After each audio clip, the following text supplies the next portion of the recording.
Բարի երեկո։ 5-րդ ալիքի եթերում հարցազրույցն է, այսօր ես զրուցել եմ Հայաստան դաշինքի պատգամավորի տեխնացու Աննա Գրիգորյանի հետ։ Տիկին Գրիգորյան, բարի երեկո, շնորհակալ եմ հրավերս ընդունելու համար։ Սիրով։ Տիկին Գրիգորյան, այսօր քարոզարշավի վերջին օրն է, վաղը լռության օրն է։ Մենք կարող ենք ամփոփել քարոզարշավը, թե ամենաաղմկոտ իրադարձությունները դեռ առջևում են։ Դե բուն քարոզարշավը իհարկե կարող ենք ամփոփել եւ ասել, որ իսկապես բավականին լավ քարոզարշավ ենք իրականացրել, մարդկանց կողմից ջերմությունը զգացել ենք, վճռականությունն ու հաստատակամությունը զգացել ենք, հունիսի 7-ը դարձնելու ոչ միայն ուղղակի սովորական ընտրության օր, այլ իշխանափոխության օր։ Իսկապես մենք այդ էներգիան զգում ենք եւ դա նաեւ փաստում են մեր ընդդիմադիր մյուս գործընկերները, յուրաքանչյուրն իր մասով ասում է, որ իսկապես այդ տրամադրություններն արդեն ձևավորված են լիակատար իշխանափոխություն իրականացնելու համար։ Բայց թե առաջիկայում ինչպիսի գործընթացներ կզարգանան, մենք իհարկե դեռ կտեսնենք, ավելին հենց հիմա երբ որ մենք խոսում ենք, տեղեկություն է տարածվել, որ կուսակցություններից մեկը, մասնավորապես Արամ Սարգսյանի կուսակցությունը դիմում պետք է ներկայացնի կենտրոնական ընտրական հանձնաժողով կուսակցություններից մեկին, այսինքն դաշինքներից մեկին, ուժեղ Հայաստանին, որպեսզի չեղարկվի նրանց գրանցումը։ Այսինքն հնարավոր է, որ նոր զարգացումներ լինեն, նոր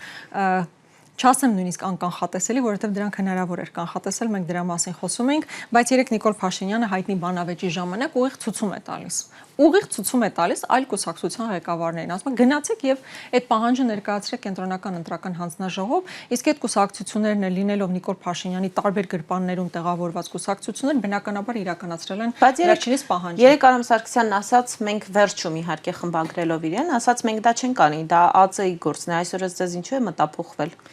Կրկնում եմ, որովհետև Նիկոլ Փաշինյանը պահանջել է դա, իսկ ինչի հնարավոր է այս քաղաքական կոնֆիգուրացիայում Նիկոլ Փաշինյանը ինչ-որ բան պահանջի եւ նրա կոալիցիոն գործընկերները դա չիրականացնեն, այս մարդկանց քաղաքական գոյության միակ նպատակն է Նիկոլ Փաշինյանի քաղաքական օրակարգի սպասարկումը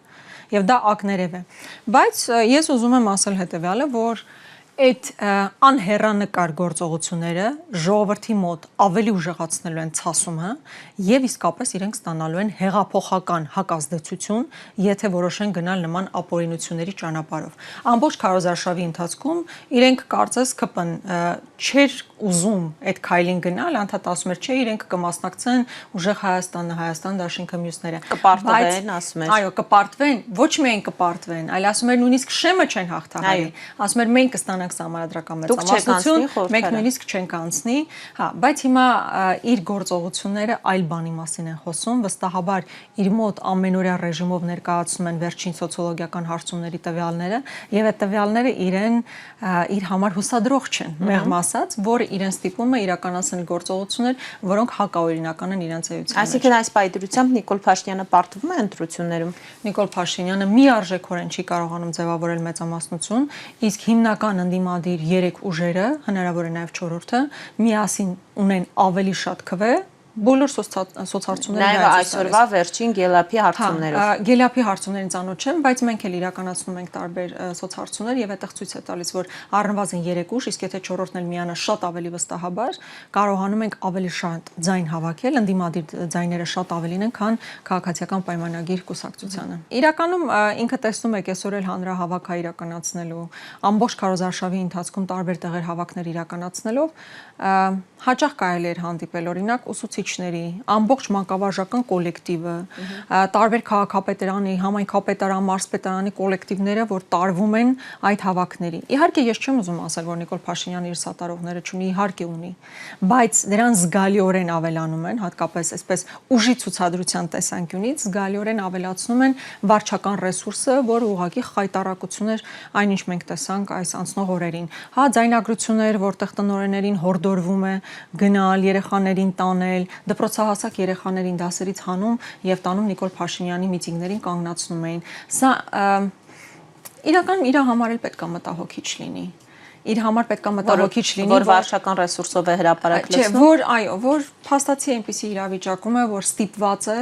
ուսուցիչներին ստիպել, որ բերեն այնտեղ կանգնացնեն։ Բայց երեք նա բանավեճի ժամանակ ասաց չէ, որ նրանք ովքեր վարչական ռեսուրս են կիրառում, իմ անձնական թշնամիներն են։ Դե փաստացի ինքը իր անձնական թշնամին է։ Նա տեղյակ չէ։ Հնարավոր չէ։ Եկեք մենք 8 տարի այս ամբողջ ամեն ինչը տեսնում ենք, հա։ Ինքը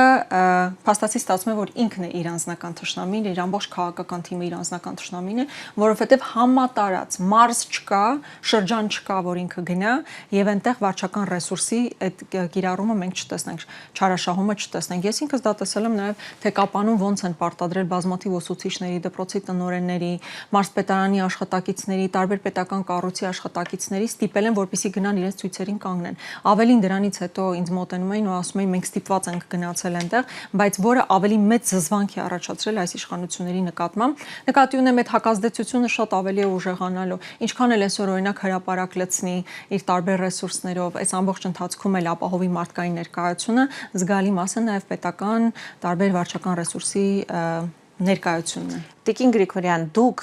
այնուամենայնիվ որքան էլ ասում եք, որ հավասար պայմաններով չի անցել Նիկոլ Փաշինյանի ձեռքում վարչական լծակներն են, իսկ խոչընդոտները ձեզ համար ստեղծվել են քարոզարշավի ընթացքում որպես ընդդիմություն։ Հիմնական խոչընդոտը վախի մթնոլորտն է։ Այն, որ մենք ասում ենք ուսուցիչը եթե օրինակ գա մեր հավաքին խնդիր ունենալու, դե արդեն վախի մթնոլորտի արկայությունը հիմնական խոչընդոտ է։ Երբ որ դու գնում ես միտեղ հանդիպման եւ մարդիկ ուզում են գալ, բայց գիտեն, որ դա կարող է հանգեցնի նրան, որ իրեն հեռացնեն աշխատանքի, մարդիկ երկար-բարակ ծանոթ թեթև են անում, հասկանալու թե որն է ճիշտ քայլը։ Ես օրինակ միշտ ասում եմ, ուսուցիչներին լինի, մարզպետարանի աշխատակիցներին լինի, ընդհանրապես պետական համակարգի աշխատողներին, պետք չի գալ հավաքներին։ Ոչ էլ պետքա լայքել ստատուսներ։ Ուղղակի գնան եւ ընտրեն։ Պետքա գնալ ու այս 8 տարիների համար, բերած ողբերգությունների համար վրեժը լուծել, ընտրա տեղամասերում, քվեախցիկում։ Դա է միակ տարբերակը։ Այո, պետք չի որ գան մեր հավաքներին,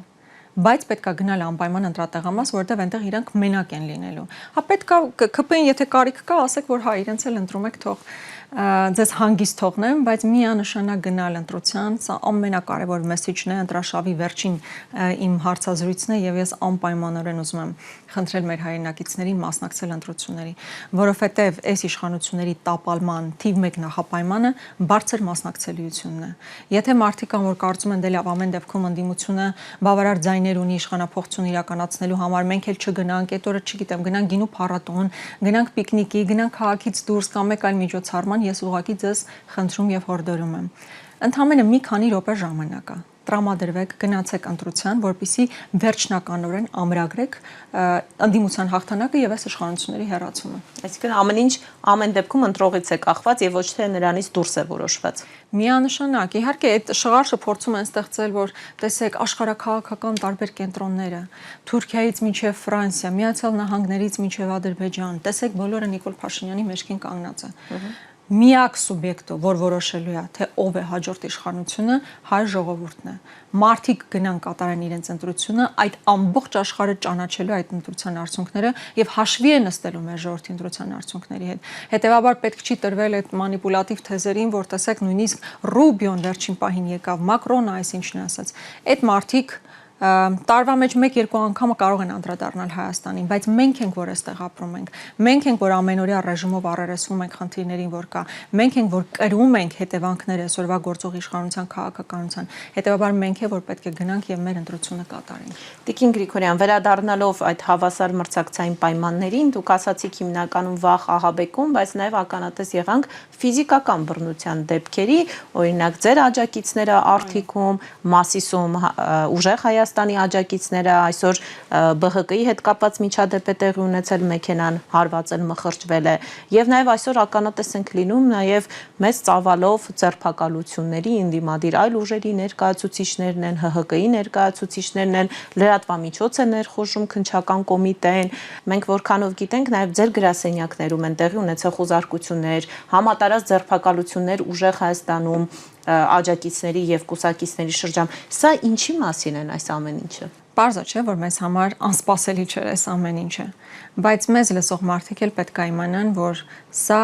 ցուցիչ է առայն, որ իշխանությունը իսկապես հասկանում է,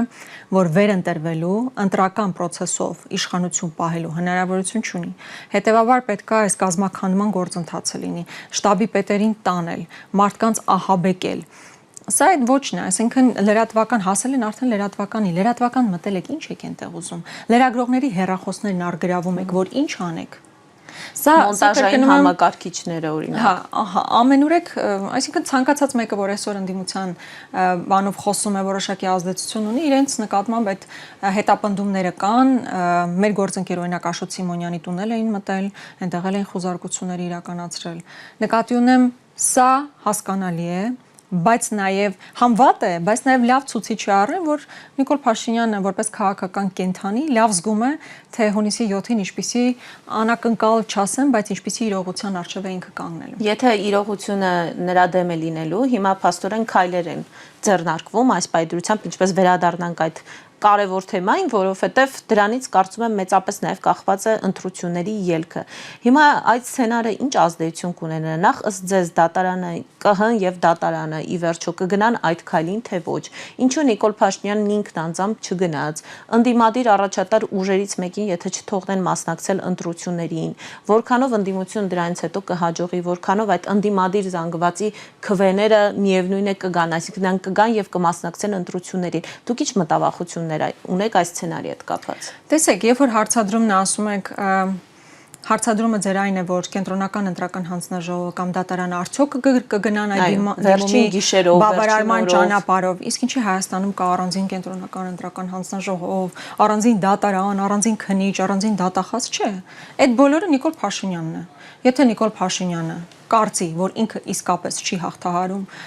իր պատկերացրած արդյունքին չի հասնում, այդ բոլոր գործողություններին գնալու է, ինչի հիմա տեսնում ենք։ Այսինքն հիմա ինչու չէր արել, որովհետև դեռ կասկածում էր, մտածում էր, որ քարոզարշավի ընթացքում միգուցե հասնի են ելակետի, որ մեծամասնությունը ինքը ապահովում է։ Հիմա ակնհայտ ինքը տեսնում է, որ չի հաղթահարում, իր պատկերացրած արդյունքը չի արձանագրում եւ հետեւաբար գնում է այս քայլերի։ Մյուս հարցը ինչու իր ձեռքով չի անում։ Դե դա շատ ավելի խնդրահարույց կլիներ։ Հիշում եք եվրոպական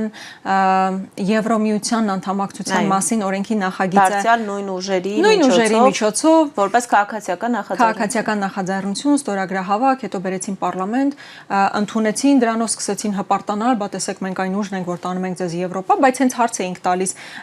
այդ օրենքի նախագծի հետ կապված, ասում են մենք ինչ կապ ունենք։ Այլ ուժեր սկսել են ստորագրահավաքը, մենք էլ ընդհանրապես խորհրդանում քննարկել եւ հաստատել։ Հիմա այդ նույն Ռուսաստանին են տալիս։ Այո, նույն տրամաբանությամբ արվելու են այդ քայլերը։ Իրականում ընդդիմադիր որևէ ուժի խաղից դուրս թողնելը խնդիր է ստեղծում ընտրական ճանապարհով ժողովրդավարական բաստիոնի վարկանիշի համար, այսպես ինչպես իրենք են ասում։ Ժողովրդավարական բաստիոն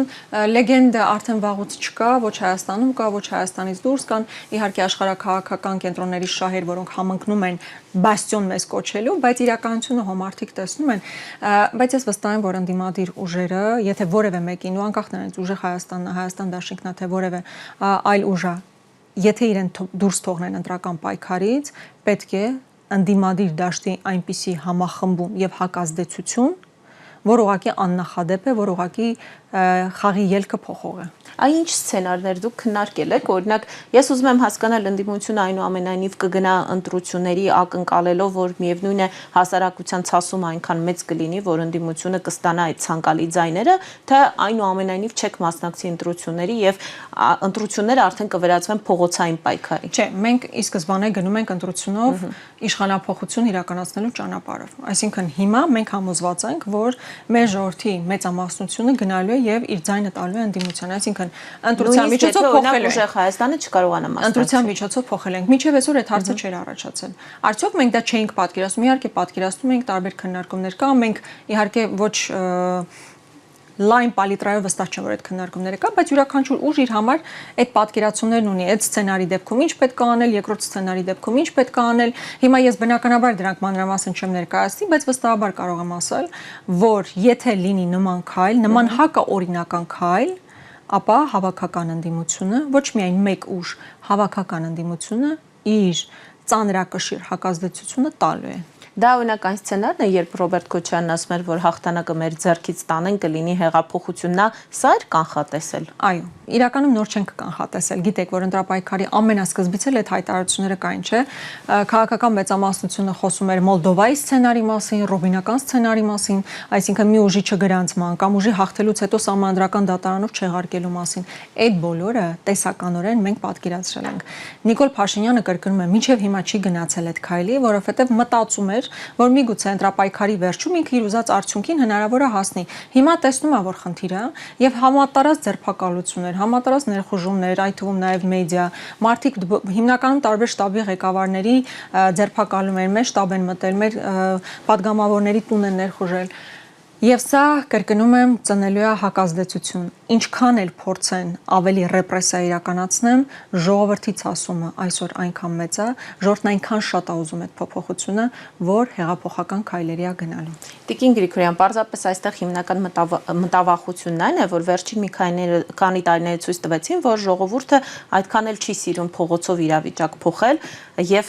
ավելի կարեւոր են օրինակ ընտրական ճանապարհները։ Հիմա կարծում եք այնուամենայնիվ որքանով էլ ցասումը ուժեղ լինի, հնարավոր կլինի փողոցով իրավիճակը փոխել։ Նախ ժողովուրդը ըստ անհրաժեշտության դուրս է եկել փողոցային պայքարի, այստեղ եկեք չթերագնահատենք մեր ժողովրդին, որովհետև անցնող տարիներին իսկապես մարդիկ բազմաթիվ փորձությունների միջով են անցել, այդ ընթացքում ձերբակալվել են, կալանավորվել են, տարբեր զրկանքների միջով են անցել եւ արդարացի չի լինի ասել, որ մեր ժողովուրդը չի ուզում դուրս գա փողոց, մարդիկ իրենց փորձով ցույց են տվել,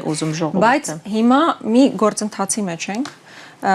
ընտրություններով պետքա փոխել։ Ընտրությունները եթե տորպեդահարվեն այս իշխանությունների կողմից, տորպեդահարվել նկատի ունեմ այն ինչի մասին մենք քննարկում ենք, ուժի չեզոքացնել, մարդկանց համատարած բռնել եւ այլն եւ այլն եւ այլն, դա ծնելու է անկախ մեզանից, նույնիսկ այս բանը շատ կարևոր է, անկախ մեզանից ծնելու է այդ ցասումը, հեղափոխական հակազդեցությունը եւ շատ նորմալ է եւ եթե որևէ ԿՊԱ-ական սալսումը պետք է իմանա, որ դա ամենաանհեռատես, ամենա ոչ խելամի տարբերակն է ընտրություններից առաջ քայլեր ձեռնարկելու։ Ձեր դաշինքի հետ կապված ինչ որ քայլեր դուք կանխատեսում եք, թեև կարելի ասել մեկ օր է մնացել ընտրություններին, բայց երեք Նիկոլ Փաշինյանը նաև չէր շրջանցել ձեր դաշինքը, երբ նա Արամ Սարգսյանին, ինչպես դուք եք նշում, այդ հրահանգը իջեցրեց, այնտեղ նաև խոսում էր ձեր դաշինքի մասին։ Հիմա գուցե չգնան ԿՀ, բայց այլ ինչ որ գործողություններ։ Շատ հնարավոր է, որովհետև ասում եմ, մեր դաշինքի շտաբեր են մտնում, տարբեր բաներ են արգրավում, падգամավորների տներ են մտնում, այդ գործընթացը կա, մեր համակիրներին են ծեծում։ Սա իսկապես աննախադեպ քարոզարշավ է այդ առումով։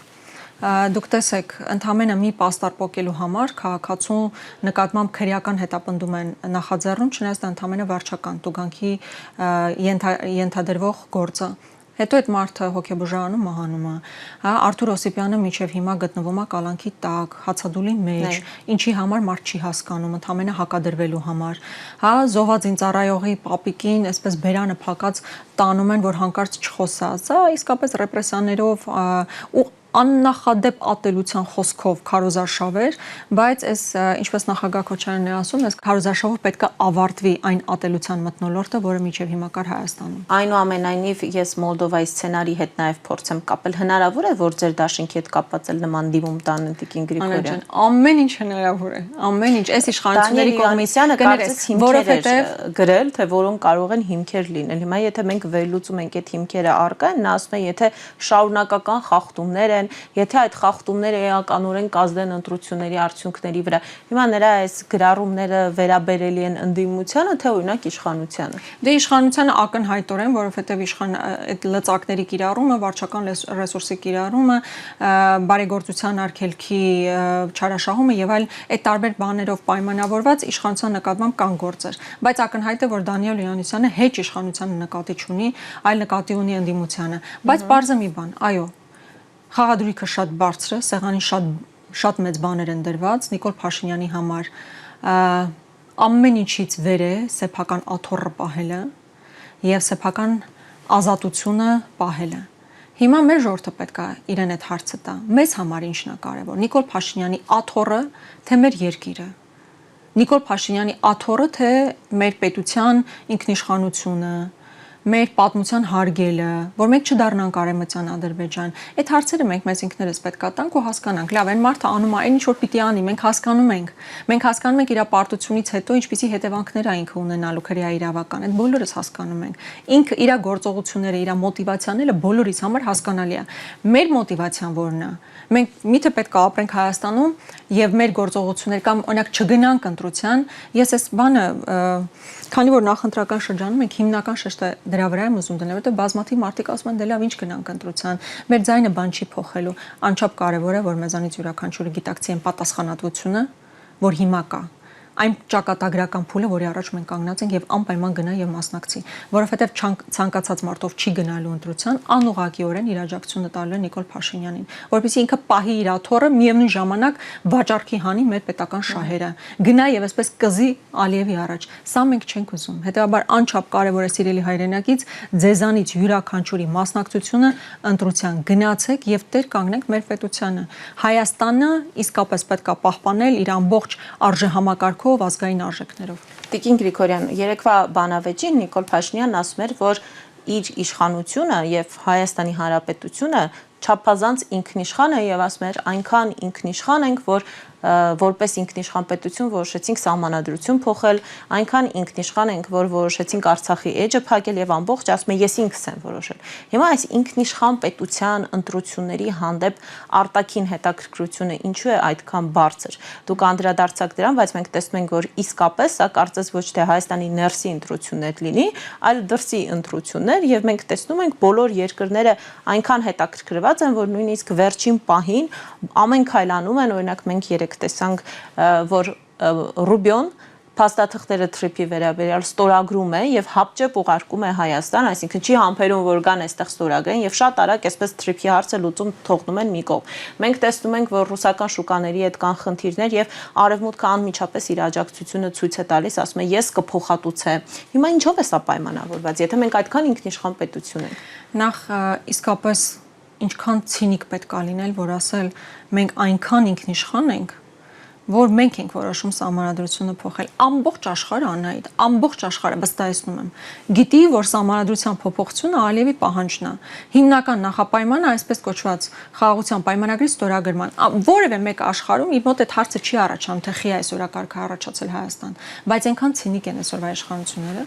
որ մեր ժողովրդին փորձում են բացատրել, թե դա մեր պահանջն է։ Կամ այն օրը Ալեն Սիմոնյանի հետ բանավեճի ժամանակ ասում է, ինչ զիջում ենք մենք իրականացրել։ Ասում եմ, օրինակ Գորիս-Կապան ճանապարհը հանձնել ենք։ Ասում եմ, դա մեր պահանջն է եղել։ Պատկերացնում ենք, ասած։ Հա, փաստացի ինչ որ բան հանձնելը, Ադրբեջանի պատվերն իրականացնելը հիմա փորձ է արվում փաթեթավորել որպես մեր ցանկություն։ Ոնց որ Արցախը հանձնեցին, ասում են, բայց մենք գտանք Հայաստանը, կարծես Հայաստանը չկար, որ իրանք Հայաստան են մեզ պարգևել։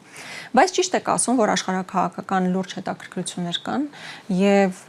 բազմաթիվ ավերածությունների հետ մեկտեղ այս իշխանությունները մեզ դարձրել են աշխարհաքաղաքական տարբեր կենտրոնների թատերաբեմ։ Սա չափազանց վտանգավոր խաղ է, չափազանց վտանգավոր սցենար է, որի միջով անցել են բազմաթիվ պետություններ, այդ թվում նաև մեր տարածաշրջանում, եւ որոնցից շահած դուրս չեն եկել այդ պետությունները։ Հիմա մենք ինչ հույսով ենք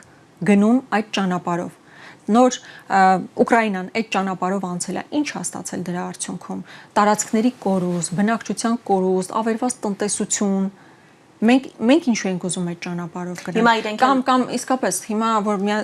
Եվրոպական միությունը այդքան գումար տրամադրում է իբր փոխհատուցում ԵԱՏՄ շուկայի սահմանափակումների մասով։ Բանտրությունից հետո ինչ։ Ընդ որում ապրանքները էլ ընդունում են եվրոպական շուկաներ, բայց այդ մաքսատուրքերի համար էլ փոխհատուցում են մեզ։ Բայց եկեք ընտրություններից հետո անելու են այդ քայլերը։ Սա ժամանակավոր լուծում է, որ տալիս են նախընտրական փուլում։ Սա պետքա բոլորս գիտակցենք։ Դրանից հետո ասում ես կգնամ Ռուսաստան եւ կլուծեմ այդ խնդիրները։ Դե հիմա խնդիրը ինքը առաջացնողն է։ Ինքը ո՞նց կարող է դա լուծել։ Չէ, ինքը ասում է խնդիրը առաջացնողը դուք եք, Տիկին Գրիգորյան։ Նա ասում է դուք եք դրսից մեզ վրա տղաբերում, կոպիտ ասում է դուք զանգել եք Պուտինին, բառացի չի ասել, բայց ասում է դիմել եք Ռուսաստանին եւ ասել եք ճնշումներ գործադրի Հայաստանի վրա, սահմանափակումներ դի, որ ժողովուրդը կատաղի եւ չընտրի իշխանություններին, այլ օրինակ ընտրի ընդդիմությանը։ Դա հիվանդ մարդու երևակայությունն է։ Այսինքն ոչինչ, որ Զելենսկին գալիս է այստեղից հոխորտում է Մոսկվայի վրա, որ ռումբերը կընկնեն Կրեմլի վրա։ Ոչինչ, որ պարլամենտում օրենք անցկացվում Եվրամիության անդամակցության, իսկ Ռուսաստանն էլ ասում է միևնույն ժամանակ երկու տեղ լինել չես կարող։ Այսինքն այդ քայլերը ինքը չի նկատում, բայց մտածում է, որ ընդդիմությունն է դա անում։ Իսկապես մենք գժանոցի մեջ ենք ապրում։ Այս մարդը քայլող ավերածություն է, քայլող կոնֆլիկտ է։ Ընդ որում ոչ մեր պետությունն է ներքաշում կոնֆլիկտների մեջ, այլ եթե նկատեք ինքը իրանով կոնֆլիկտածին է։ Իր բնական միջավայրը կոնֆլիկտն է, ոչ թե հանդարտությունն ու կայունությունն, այլ քաոսն է, ավերածությունն է։ Ինքը չի կարողանում առանց հակադրությունների ապրել, որպես մարդ չի կարողանում, ու մեր պետությունն էլ չի կարողանում այնպիսի իրավիճակում ստեղծել, որ մենք հանգիստ մեր հարևանների հետ շփվենք, մեր դաշնակիցների հետ շփվենք, ինքը պարտադիր ուզում է այդ կոնֆլիկտը ստեղծի։ Լավ, այդ գժանոցը չի, ես վստահ եմ, որ որևէ մեկը չի հավատում, որ ընդդիմությունը կարող էր այդ նման քայլերն իրականացնել։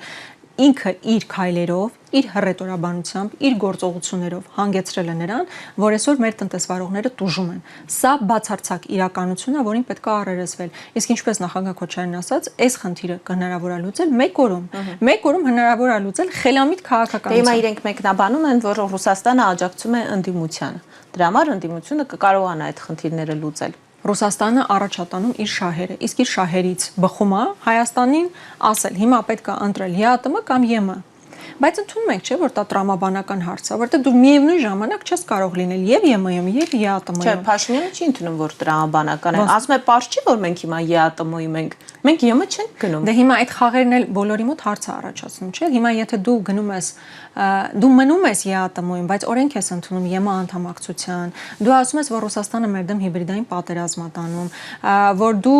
հա, բազմաթիվ այլ քայլեր ես իրականացնում, բնականաբար այդ բոլոր հարցերն առաջանում են։ Հետևաբար դիվանագիտությունը, արտաքին քաղաքականությունը արկածախնդրության տեղ չի։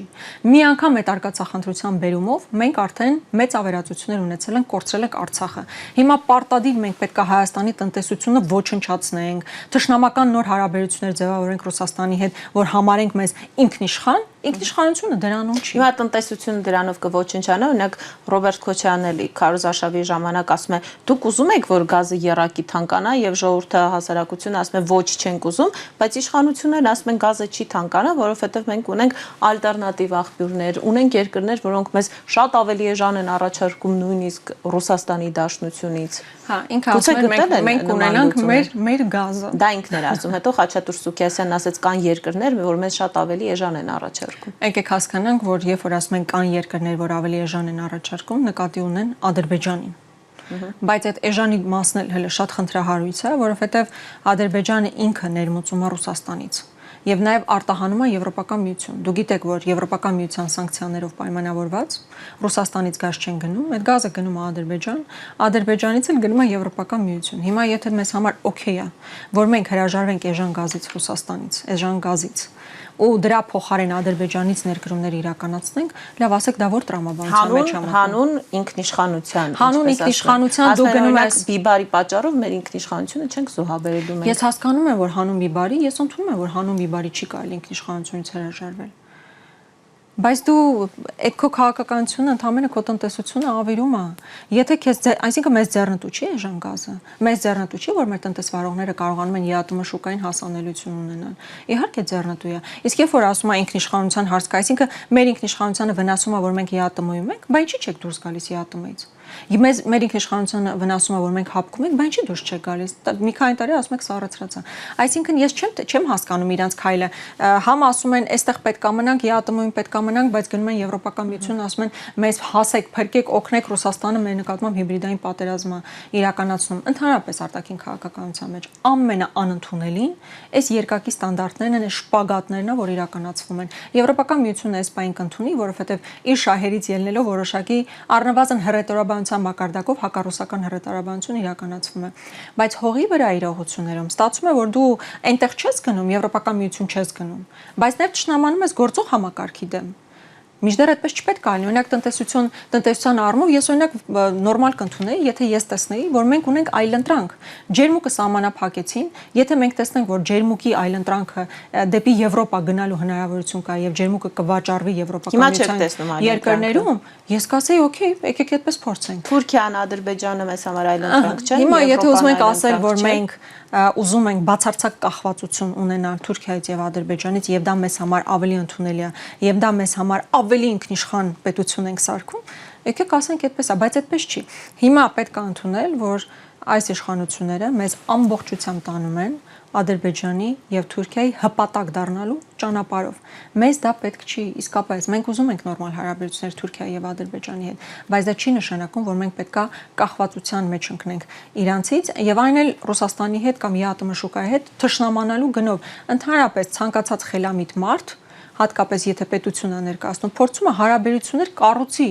եւ ոչ թե այդ հարաբերությունները, եղած հարաբերությունները քանդի, հատկապես եթե այդ քանդելուց հետո դու որևէ նոր բան չես կառուցում։ Տիկին Գրիգորյան, գալով սահմանադրության փոփոխությանը, այս հարցը ինչ որ առումով կիսատ մնաց։ Դուք ասում եք, որևէ մեկը չի հավատա, որ Փաշինյանը ինքնուրույն որոշել է սահմանադրություն փոխել, որովհետև դրա հիմքերը չկան։ Հիմա Նիկոլ Փաշինյանը երեք հնչեցրեց դրա հիմքը։ Սահմանադրությունը փոխելու հիմնական նպատակը Ռոբերտ Քոչարյանին դատաիրավական պատասխանատվության ենթարկել։ Այդ մի մեկը փաստորեն, այո, փաստորեն դատական համակարգը գտնվում է ըստ Նիկոլ Փաշինյանի Ռոբերտ Քոչարյանի մաֆիայի տակ։ Նա ասում է դատաիրավական մաֆիա, որը պաշտպանում է Ռոբերտ Քոչարյանին, որի պատճառով Ռոբերտ Քոչարյանը օրինակ մարտի 1-ի գործով չի նստել։ Ասում է, այո, դա մեր թերացումն է, մեր սահմանադրական դատարանի թերացումն է, բայց դուք ինձ պետք է տաք այդ մանդատը, որ ես կարողանամ սահմանադրություն փոխել, դատաիրավական մաֆիայի հարցերը լուծել, որ օրինակ Ռոբերտ Քոչարյանը ենթարկվի պատասխանատվության։ Ընդ որում, ասում է, ընդդիմությունն էլ այդ նպատակով չի ցանկանում, որ մենք սահմանադրություն փոխենք։ Հա, փաստորեն արդեն այդ փաթեթավորումն էլ է գնում, հա, որ մենք սահմանադրություն ենք փոխում ինչ որ մարդկանց նստեցնելու համար։ Պատկերացնեք աբսուրդայնությունը։ Եվ ոչը կամ կնստի Ռոբերտ Քոչարյանը կամ ոչ։ Կողմից թե պատկերացնեք 8 տարի շարունակ այդ թեզերով ապրել, 8 տարի շարունակ մեզ հետ ինչ ասես տեղի ունեցել։ Արցախը հանձնվել է, ադրբեջանական զորքերը մեր երկրի տարածքում, մեր հայրենակիցները Բաքվի բանտերում, ինչի միջով ասես անցել ենք։ Այդքանից հետո հենց այդ նույն հռետորաբանությունը, սա ուղղակի նոնսենս է, իսկապես մարդկանց բանականությունը վիրավորող հայտարարություններ են։ Այսինքն ինքը ինչ է ասում, որ պետք է սահմանադրություն փոխվի,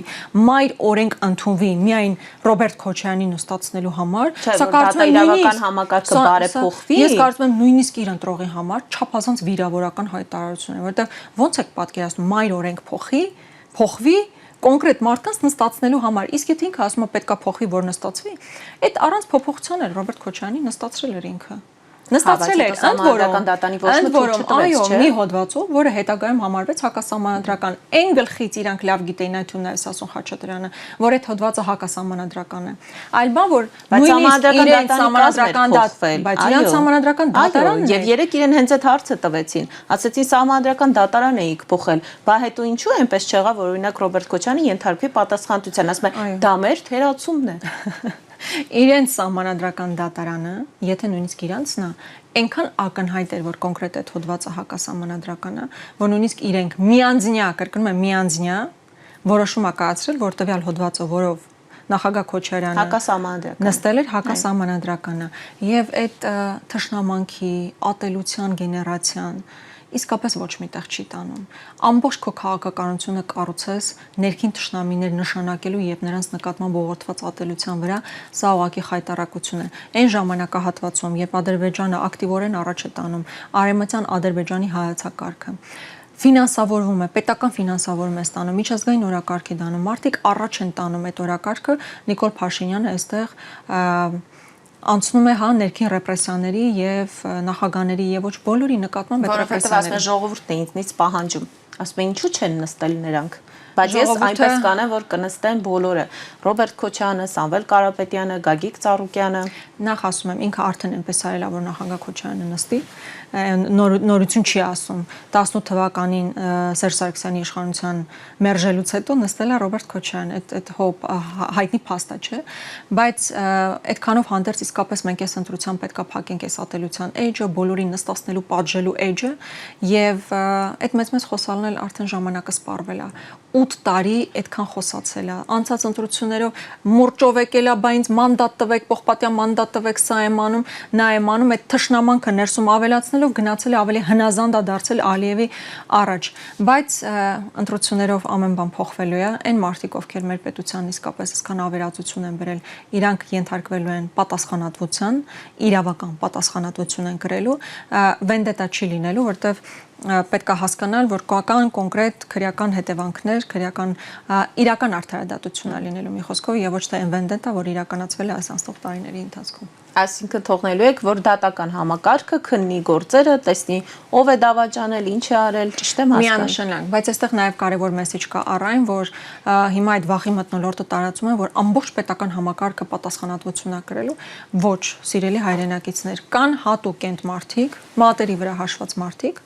Նիկոլ Փաշինյանի անմիջական շրջապատը, ովքեր իմացել են ինչ են անում, ովքեր գիտակցաբար տարել են մեզ այս ավերածությունների, այո, իրենք չեն կարող չկրել պատասխանատվություն։ Հայրենիք հանձնելը անհետևանք չպետք է լինի։ Իսկ մնացածը բնականաբար ովքեր պրոֆեսիոնալ են շարունակելու են աշխատել պետական համակարգում, ովքեր իրենց պետությանը ծառայել են շարունակելու են ծառայել։ Տիկին Գրիգորյան, կարճ եթե ամփոփենք եւ եթե բանաձևեք, տեսեք, երեք ես ուզում եմ մեջբերել Նիկոլ Փաշինյանին, երեք նաեւ այդ հերոստաբանավեճի ժամանակ Նիկոլ Փաշինյանն ասում է մենք պատրաստ ենք զոհաբերել ամեն ինչ, ինչը կխանգարի մեր խաղաղությանը։ Հիմա եթե այս ընտրությունները տեղի են ունենում, եթե նա մանդատ է ուզում, էլ ինչ կարող է զոհաբերել, որը ըստ նրա խանգարում է խաղաղությանը, եթե փորձենք կապել նրա մտքի հետ եւ ամփոփել ի վերջո մեր զրույցը։ Իր նպատակը